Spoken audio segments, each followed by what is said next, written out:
Hey guys, this is zaidrasid of zaidrasid.com. We're going to spend the next couple minutes talking about Wi-Fi and Facebook security. Wi-Fi is something that we definitely take for granted. I know every time I'm out at Starbucks getting some work done, or I'm at a restaurant, I'm definitely surfing on the internet using their free Wi-Fi. Now, when we usually surf on the internet, we surf using the common protocol called the HTTP protocol. So I'm on the Canadian version of Google right here. If you look at the top, it says HTTP www.google.ca, and that's very normal. That's how we surf on the internet.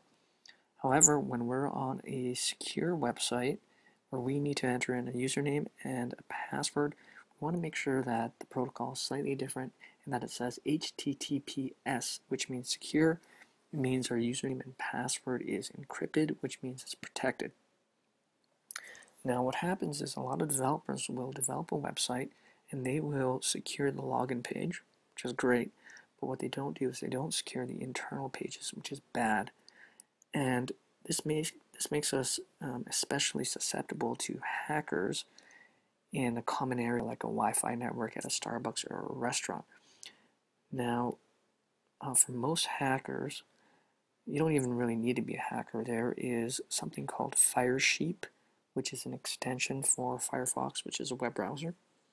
And what Firesheep does is it allows you to add this plugin into Firefox, and essentially you can sniff the air for usernames and passwords. You don't even have to be a hacker. Anyone can download it. Unfortunately, it's really popular, and I'm not encouraging it. There's about 1 million downloads of this thing. So that means that if there's a hacker that's nearby you and close to you, and close to your Wi-Fi network, they could be using this tool to sort of pretty much figure out what your username and your password is for sites like your Gmail and your Facebook when you're out and about at a Starbucks or at a restaurant. So you need to be careful. So how can we combat this? Well, in Facebook, luckily they allow us to adjust our settings. If you go into your Facebook account, you go to account, and I think I am in my account settings, I believe. Yep, so I'm in my account settings.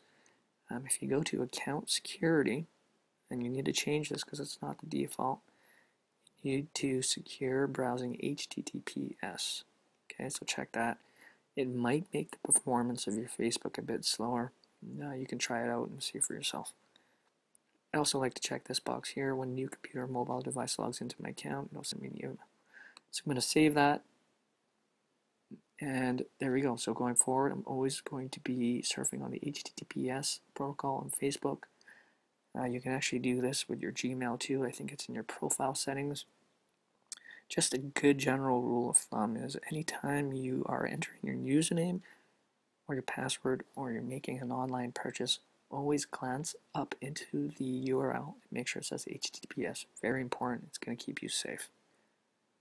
Alright, so I hope you enjoy that tip and stay safe out there.